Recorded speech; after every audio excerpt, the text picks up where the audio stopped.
Hello friends, आज की video में हम लोग मल्टीपल टॉपिक पे बात करेंगे। सबसे पहले हम लोग मार्केट का हाल देखेंगे, फिर वारी एनर्जीज का Q4 का रिजल्ट का एनालिसिस करेंगे एंड देन कुछ इंपॉर्टेंट टॉपिक बताऊंगा मैं आपको।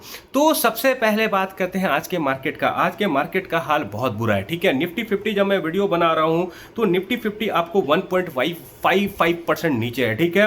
बैंक निफ्टी 1.7% लगभग नीचे है। देन आपको मिड कैप 100 भी आपको 1.7% के आसपास नीचे है। स्मॉल कैप आपको 1.44% नीचे है। स्मॉल कैप 100 का बात कर रहा हूं। एडवांस डिक्लाइन चार्ट क्या है? एडवांस डिक्लाइन चार्ट का भी हालत बुरा है। 669 शेयर आपको ग्रीन में है एंड 2100 शेयर्स आपको मुझे आज के टाइम पे रेट पे दिख रहे हैं। 1:3.5 का रेशियो। दिस सपोज इससे यह पता चलता है ज्यादातर लोगों का पोर्टफोलियो नीचे होगा। और जो सबसे बड़ा चीज है कि जो सुबह खुला था उसके कंपेरिजन में मार्केट अभी नीचे होगा, पोर्टफोलियो भी लोगों का नीचे होगा, ठीक है।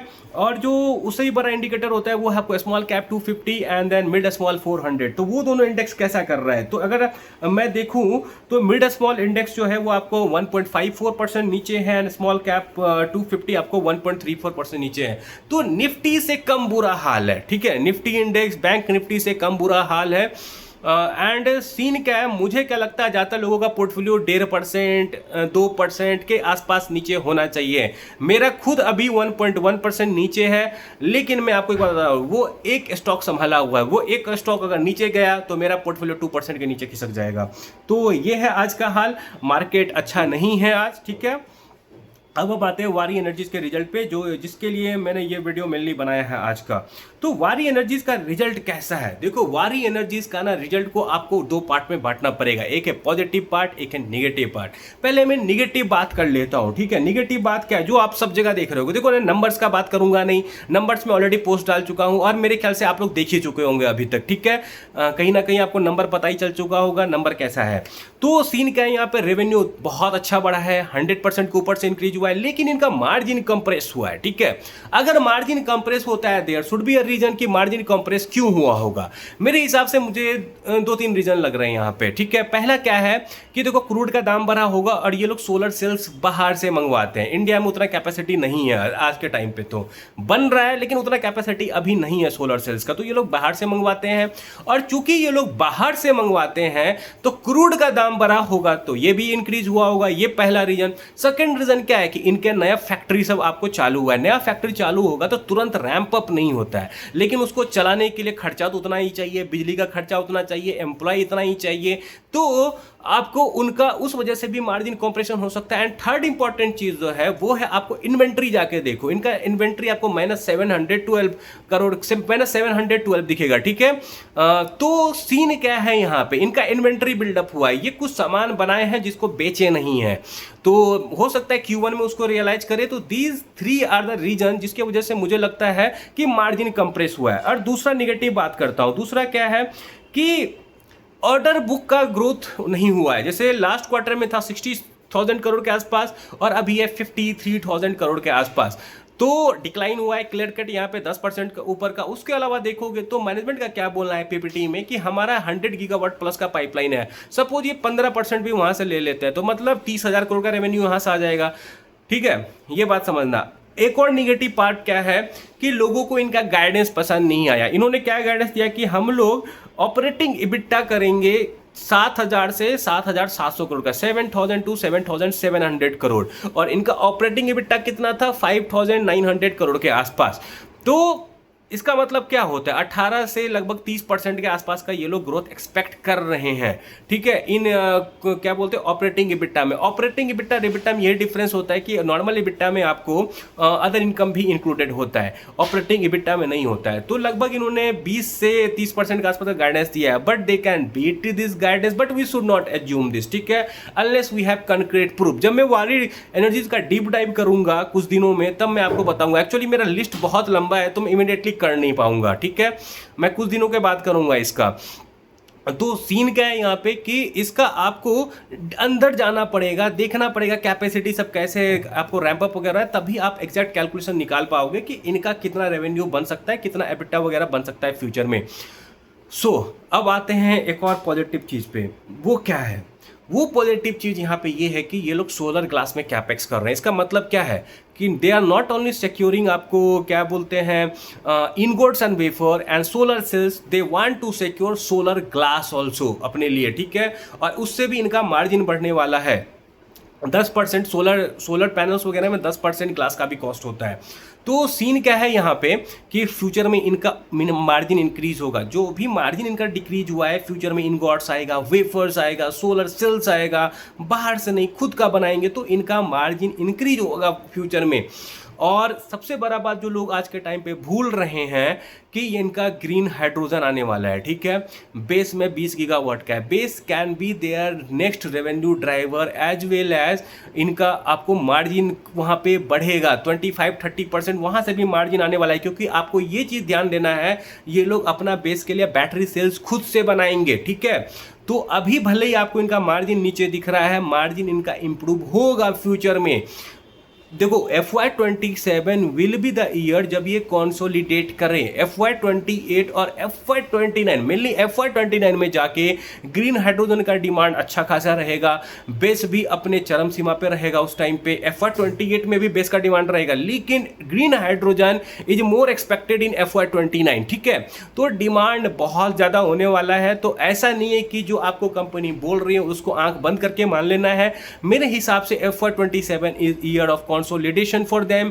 FY29 में आपको अच्छा खासा ग्रोथ दिख सकता है। और एक चीज बताता हूँ, जो सोलर ग्लास ये बना रहे हैं, ये आपको सफिशिएंट होगा fulfil for 10 to 15 gigawatt solar आपको सोलर मॉड्यूल। इसका मतलब क्या है कि उनको कहीं तो दिख रहा है कि इतना सोलर मॉड्यूल कभी ना कभी हम बेचेंगे, कभी हमारा सोलर मॉड्यूल से सिर्फ रेवेन्यू हो सकता है आपको 30,000 करोड़ के आसपास सिर्फ सालाना, ठीक है।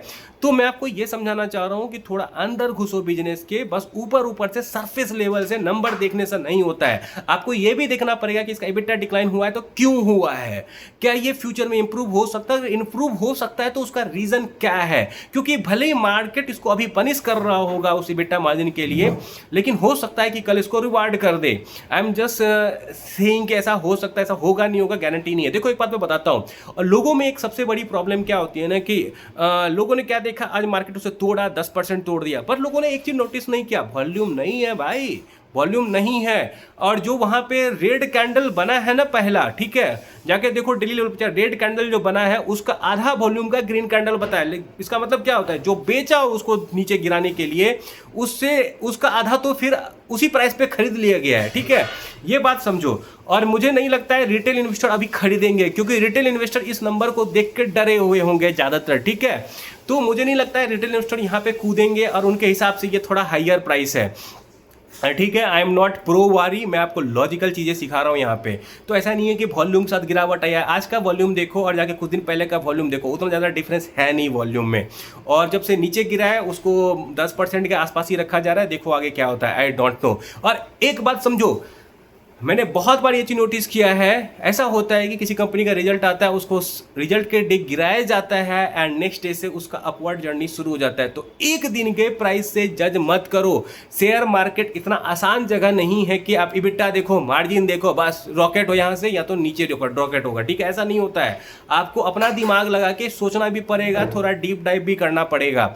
आज भले ही गिरा है, हो सकता है अपवर्ड जर्नी भी स्टार्ट हो जाए कुछ दिन में। I am not guarantee, I am just thinking कि ऐसा हो सकता है, होगा नहीं होगा आई डोंट नो। और इनका जो PE रेशियो है वो भी काफ़ी सस्ता है। और आपको ये समझना पड़ेगा, मार्केट 2-3 साल के बाद का देखता है। क्योंकि आप देखो, जब ये कंपनी का PE बहुत हाई हुआ करता था ना इस सेक्टर में, तब उनके रिजल्ट उतने अच्छे नहीं आते थे। जब इनका PE नीचे की तरफ जाने लगा था, तब इनके रिजल्ट ऑल टाइम हाई आते थे, ठीक है।